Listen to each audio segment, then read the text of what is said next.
మనందరం రోజూ ఇతరులను అర్థం చేసుకోవడానికి ఎంత ప్రయత్నిస్తాం గదా వాళ్ళు ఎందుకలా ప్రవర్తించారు, వాళ్ళ మనసులో ఏముంది అని ఆ విశ్లేషిస్తూ ఉంటాం.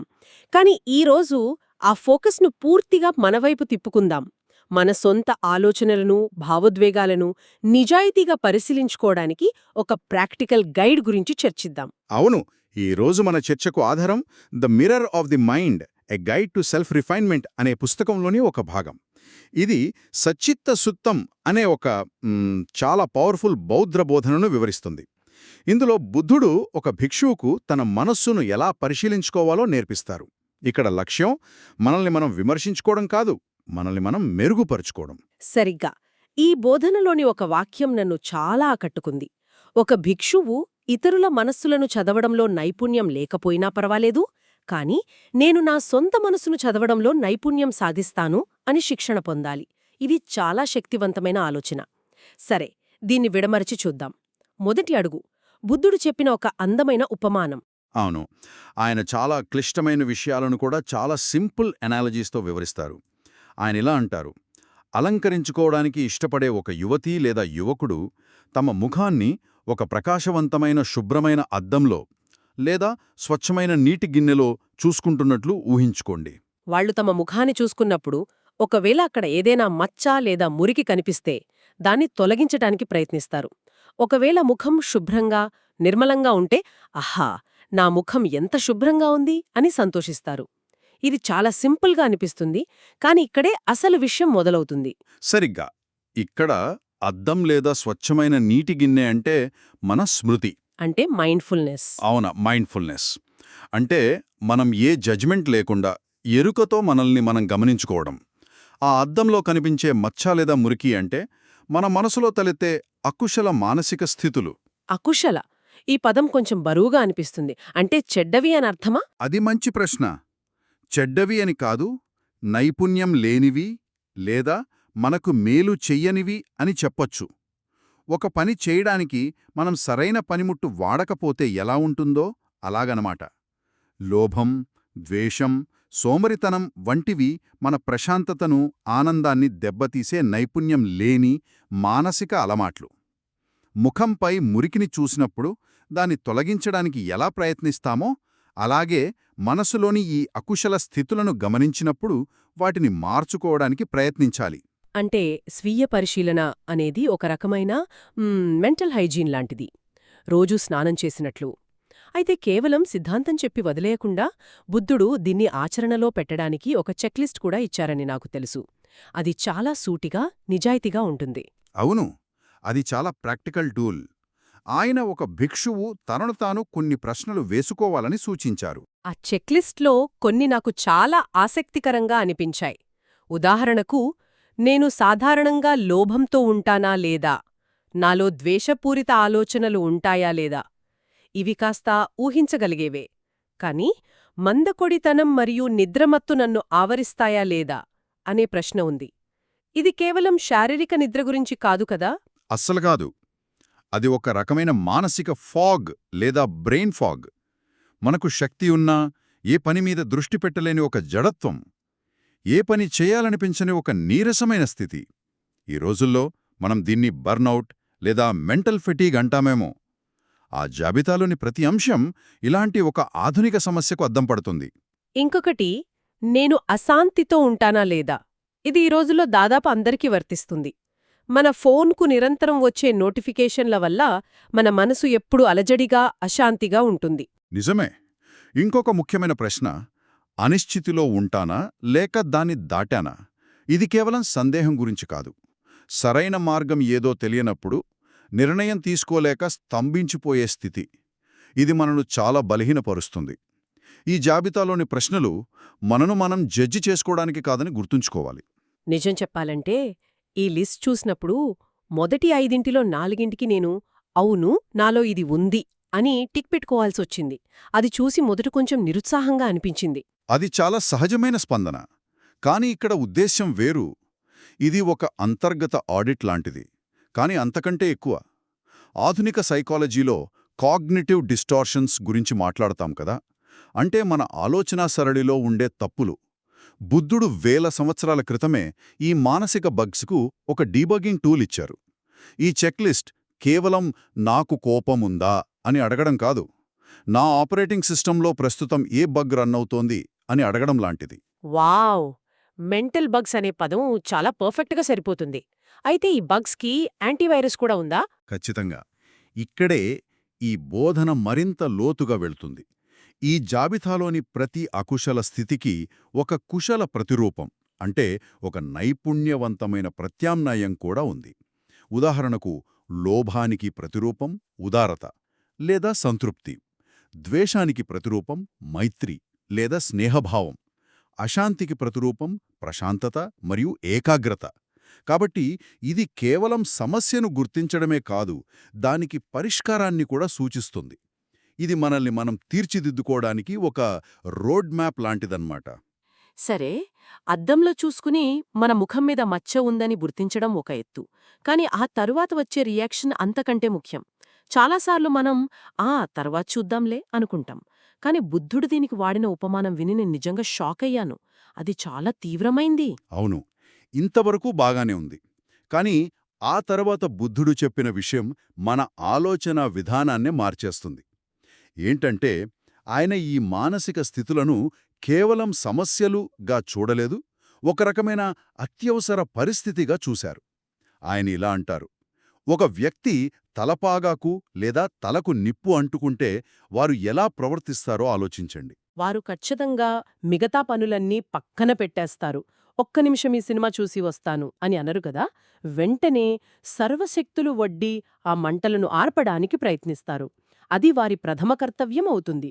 జీవితంలో అంతకంటే ముఖ్యమైన పని మరొకటి ఉండదు ఆ క్షణంలో. సరిగ్గాదే. బుద్ధుడు ఈ శక్తివంతమైన రూపకాన్ని మన మానసిక స్థితులకు వర్తింపజేస్తున్నారు. ఆయన చెప్పేదేమిటంటే, కోపం, లోభం, సోమరితనం వంటి అకుశల మానసిక స్థితులు కూడా భౌతికమైన అగ్నిలాగే మన శ్రేయస్సుకు, మన అంతర్గత శాంతికి ప్రమాదకరమైనవి. అవి మనల్ని లోలోపల దహించివేస్తాయి. ఆ ఉపమానం చాలా శక్తివంతమైనది. కాని ఒక సందేహం. మనలో తలెత్తే ప్రతి చిన్న కోపాన్ని, ప్రతి చిన్న సోమరితనాన్ని తలకి నిప్పంటుకున్నంత సీరియస్గా తీసుకుంటే, మనం నిరంతరం మనల్ని మనం జడ్జి చేసుకుంటూ ఒత్తిడికి గురయ్యే ప్రమాదం లేదా? ఇది పర్ఫెక్షనిజం వైపు దారితీయదా? ఇది చాలా ముఖ్యమైన ప్రశ్న.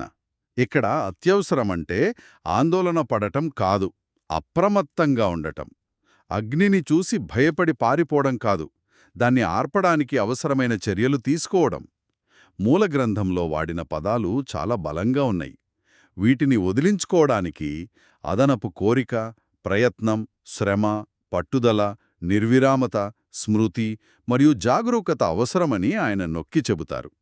అంటే రేపు చూద్దాంలే అని వాయిదా వేసే పని కాదు. ఇది మనల్ని మనం శిక్షించుకోవడం గురించి కాదు, మనల్ని మనం రక్షించుకోవడం గురించి. అంటే ఈ మానసిక బగ్స్ను తేలికగా తీసుకోకూడదు. ఎందుకంటే అవి మన సిస్టమ్ను నెమ్మదిగా కరప్ట్ చేస్తాయి. ఆ విషయం నాకు అర్థమైంది. అయితే కథలో ఇంకోవైపు కూడా ఉంది. ఒకవేళ అద్దంలో చూసుకున్నప్పుడు మన ముఖం శుభ్రంగా కనిపిస్తే, మన చెక్లిస్ట్లో అన్నీ పాజిటివ్గా ఉంటే, అప్పుడు పరిస్థితేంటి? ఇది కూడా అంతే ముఖ్యమైన భాగం. బుద్ధుడు బోధన ప్రకారం ఆ భిక్షువు కేవలం సంతృప్తి చెంది ఆగిపోకూడదు. ఆహా, నా మనసు బాగుంది, నా పని అయిపోయింది అని అనుకుని విశ్రమించకూడదు. బదులుగా అదే కుశల గుణాలను, అంటే ఆ మంచి లక్షణాలను ఆధారం చేసుకుని వాటిని మరింత ఉన్నత స్థాయికి తీసుకువెళ్లడానికి ప్రయత్నించాలి. అంటే మంచి స్థితిలో ఉన్నప్పుడు దాన్ని ఒక పునాదిగా, ఒక లాంచింగ్ ప్యాడ్గా ఉపయోగించుకోవాలన్నమాట. దేనికోసం? అంతిమ లక్ష్యమేమిటి? దీని అంతిమ లక్ష్యం ఆశ్రవాల ముగింపు అని చెప్పబడింది. ఆశ్రవాలు అనే పదం కొంచెం టెక్నికల్గా అనిపించొచ్చు, కానీ సింపుల్గా చెప్పాలంటే ఇవి మన మనసులో లోతుగా పాతుకుపోయిన ట్రిగ్గర్స్ లేదా డీఫాల్ట్ సెట్టింగ్స్ లాంటివి. మనకు తెలియకుండానే మనల్ని పదే పదే బాధపెట్టే, తప్పు నిర్ణయాలు తీసుకునేలా చేసే అలవాట్లు. మనసు ప్రశాంతంగా, ఏకాగ్రతతో ఉన్నప్పుడు ఆ స్పష్టతను, ఆ శక్తిని ఉపయోగించి ఈ లోతైన ట్రిగ్గర్స్ను గుర్తించి వాటిని డిఫ్యూజ్ చేయడమన్నమాట. ఇది చాలా సమగ్రమైన విధానమనిపిస్తోంది. కేవలం కలుపు మొక్కలను పీకేయడమే కాదు, మంచి పూల మొక్కలకు నీరు పోసి, ఎరువు వేసి, వాటిని మరింత ఆరోగ్యంగా పెంచడం లాంటిది. ప్రతికూలతను తొలగించడం, సానుకూలతను పెంపొందించడం రెండు ఒకే నాణెనికి రెండు వైపుల లాంటివి. అవును, ఇది నిరంతర అభివృద్ధికి సంబంధించిన ప్రక్రియ. ఎప్పుడూ అలసత్వం వహించకూడదు. చెడు ఉన్నప్పుడు దాన్ని తొలగించడానికి అత్యవసరంగా పనిచేయాలి. మంచి ఉన్నప్పుడు దాన్ని మరింత మెరుగుపరచడానికి స్థిరంగా కృషి చేయాలి. అందుకే ఇదొక శిక్షణ. సరే, ఇంతసేపు మనం మాట్లాడుకున్నదంతా గుర్తుపెట్టుకోవడానికి ఒక సింపుల్ 3 స్టెప్ ఫార్ములా ఉంది అనిపిస్తోంది. చాలా ప్రాక్టికల్గా ఉంటుంది. మొదటిది, ఆగండి, పాజ్. మన రోజువారీ హడావిడిలోంచి ఒక క్షణం విరామం తీసుకుని లోపలికి చూడండి. మనసు అనే అద్దాన్ని చేతిలోకి తీసుకోండి. రెండవది, తనిఖీ చేయండి. చెక్. లోపల ఏం జరుగుతోందో దానికి నిజాయితీగా పేరు పెట్టండి.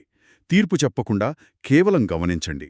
ఉదాహరణకు, ప్రస్తుతం నాలో అశాంతి ఉంది లేదా ఇప్పుడు నా మనసులో మైత్రిభావన ఉంది అని గుర్తించడం. ఇక మూడవది, సరిదిద్దుకోండి. Course correct. మీరు గమనించింది ప్రతికూలంగా ఉంటే తలకు నిప్పంటుకున్నంత అప్రమత్తతతో దాన్ని వదిలివేయడానికి తక్షణ ప్రయత్నం చేయండి.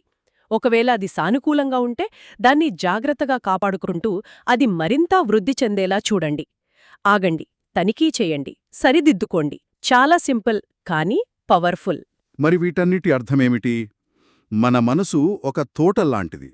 దాన్ని అందంగా ఉంచుకోవాలంటే కేవలం కలుపు మొక్కలను పీకేయటమే సరిపోదు. అది చాలా ముఖ్యం. అది అంతే ముఖ్యంగా మంచి పూల మొక్కలకు, పండ్ల చెట్లకు నీరు పోసి, ఎరువు వేసి వాటిని జాగ్రత్తగా పెంచాలి. ఆ తోట పని అనేది ఒక్కరోజుతో ముగిసేది కాదు. అదొక నిరంతర ప్రక్రియ. ఇది మనల్ని మనకు మరింత దగ్గర చేస్తుంది. మన బలహీనతలను చూసి భయపడకుండా వాటిని మార్చుకునే శక్తి మనకుందని ధైర్యాన్నిస్తుంది. మన మంచి గుణాలను గుర్తించి వాటిని సంబరంగా జరుపుకోవడానికి కూడా అవకాశమిస్తుంది. ఇది ఒక రకంగా స్వీయ కరుణ లాంటిది. ఖచ్చితంగా. ఇది స్వీయ శిక్ష కాదు, స్వీయ సంస్కరణ. సరే, తుది ఆలోచనగా ఈ చర్చను ఒక ప్రశ్నతో ముగిద్దాం. బుద్ధుడు అందించిన ఈ చెక్లిస్ట్లో లోభం, ద్వేషం, సోమరితనం, అశాంతి, అనిశ్చితి ఇవి వేల సంవత్సరాల క్రితం చెప్పబడినవి. ఈ పురాతన జాబితాలోని అంశాలు నేటి ఆధునిక జీవితంలో మన స్వీయ పరిశీలనకు ఎంతవరకు వర్తిస్తాయి? ఆ ప్రశ్న నా మదిలో కూడా మెదులుతోంది. ఈ జాబితా ఇప్పటికీ అద్భుతంగా వర్తిస్తుంది. కానీ ఈరోజు మన ముందున్న సవాళ్లు కొన్ని భిన్నమైనవి కదా. ఉదాహరణకు, ఈ జాబితాకు నేటి ప్రపంచానికి అనుగుణంగా కొత్త అంశాలను జోడించాల్సి వస్తే అవి ఏమై ఉంటాయి? నాకైతే వెంటనే 2 విషయాలు గుర్తొస్తున్నాయి. చెప్పండి. మొదటిది నిరంతర పరధ్యానం, కాన్స్టెంట్ డిస్ట్రాక్షన్. మన ఫోన్లు, సోషల్ మీడియా వల్ల మన ఏకాగ్రత పూర్తిగా దెబ్బతింటోంది. మన మనసు ఒకచోట నిలబట్లేదు. బహుశా నా మనసు ఏకాగ్రతతో ఉందా లేక నిరంతరం పరధ్యానంలో ఉందా అనేది ఒక కొత్త ప్రశ్న కావచ్చు. అద్భుతమైన పాయింట్. దానికి ప్రతిరూపం డీప్ ఫోకస్ లేదా ప్రెజెంట్ మూమెంట్ అవేర్నెస్ కావచ్చు. మీకింకేమైనా గుర్తొచ్చిందా? రెండవది పోల్చుకునే తత్వం, కంపారిజన్ కల్చర్. సోషల్ మీడియాలో ఇతరుల జీవితాల్లోని హైలైట్స్ చూసి మన జీవితాలను తక్కువ చేసి చూసుకుంటున్నాం. నా మనసు సంతృప్తితో ఉందా లేక ఇతరులతో పోల్చుకుంటూ అసూయతో ఉందా అనేది కూడా ఈనాటి చెక్లిస్ట్లో ఉండాల్సిన ముఖ్యమైన ప్రశ్న. చాలా మంచి ఆలోచన. దానికి ప్రతిరూపం కృతజ్ఞత లేదా ముదిత. అంటే ఇతరుల ఆనందాన్ని చూసి సంతోషించడం. చూసారా? పునాది సూత్రాలవేనా వాటిని మనం మన కాలానికి అనుగుణంగా అన్వయించుకోవచ్చు. అంతిమంగా ఈ అద్దాన్ని ఎంత తరచుగా, ఎంత నిజాయితీగా చూసుకుంటామనేదే ముఖ్యం. మన అంతర్గత తోటను చూసుకునే బాధ్యత మనది.